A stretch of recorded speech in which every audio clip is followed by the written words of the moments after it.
પતિના મોત બાદ લિવ ઇનમાં અન્ય સાથે રહેતી 3 સંતાનની માતાએ જીવ ગુમાવ્યો હતો. જૂના બોરભાઠા ગામ ખાતે વધુ એક લિવ ઇન રિલેશનશીપનો કરુણ અંજામ આવ્યો હતો.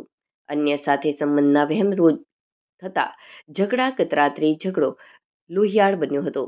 લાકડીના ફટકા મારી ગંભીર ઇજા પહોંચાડ્યા બાદ સમયસર હોસ્પિટલ ન લઈ જતા પરિણીતાનું મોત નીપજ્યું હતું.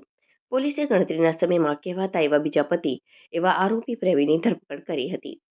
અંકલેશ્વરના જૂના બોરભાઠા ગામ ખાતે રહેતા 45 વર્ષીય જયાબેન વિનોદભાઈ રાઠોડના પ્રથમ પતિનું મોત નીપજ્યું હતું.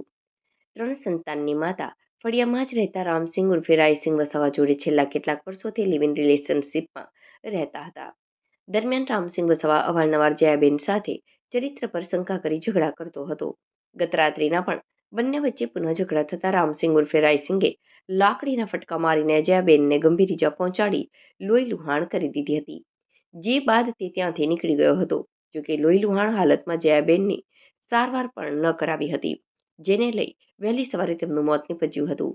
પાડોશમાં રહેતા પરિવારજનો દ્વારા આ અંગે શહેર પોલીસ મથકે જાણ કરતા પોલીસ કાફલો સ્થળ પર દોડી આવ્યો હતો અને પ્રથમ સ્થળ તપાસ કરી મૃતદેહને પીએમ અર્થે ખસેડ્યો હતો, જ્યાં હત્યા કરી ફરાર બનેલા રામસિંહ ઉર્ફે રાયસિંહ વસાવાની પ્રાથમિક અટક કરી હતી અને તેની ઉલટ તપાસ શરૂ કરી હતી. અત્રે ઉલ્લેખનીય છે કે લિવ ઇનમાં રહેતા બંનેના 5 સંતાન છે, ત્યારે ક્રોધ અને શંકાને લઈ માતા પિતા